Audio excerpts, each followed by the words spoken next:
הבניין בבאר שבע על הפנים. הדיירים לוחצים שנעבוד, הולכים ללשכת עבודה, אין פועלים, עוברים על החוק, באים משרד העבודה, רושם דוחות. כל מה שהרבחנו נותנים את זה למשרד העבודה. יש לי כנסות היום כמעט ב-80,000 שקל.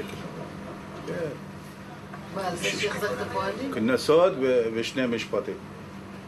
מה לעשות? אין להם מדיניות ככה יציבה. הולכים ללשכת, אני כל חודש משלם ללשכת עבודה כמו שעון משלם להם, שלא יפגעו לי בפועלים. היה לי 15 פועלים, מתוך 15 נותנים לי 2. מה הנה, ראית? אחד בא, אחד לא בא. ומשגעים אותם במחסומים.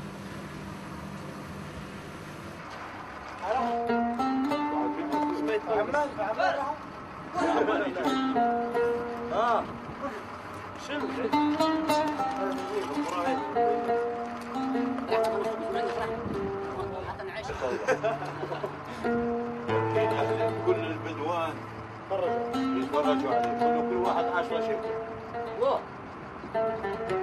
من درح ها درح بصير خط אין לי את המנטליות של הישראלים. תראי, אבא שלי, הוא לא יודע לקרוא, לא יודע לכתוב. רובם שם אלה לא יודע. אבל מה? היה יושב עם סוחר, יושבים סוחרים, 2 בבית קפה, היה קונה כבשים, ושוחט אותם ומוכר אותם ליהודים.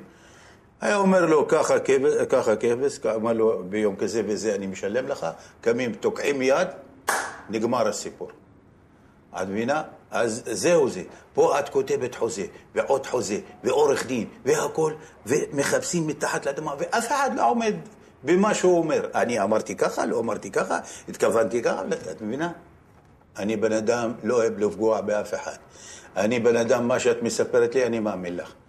והבעיה, הישראלים הם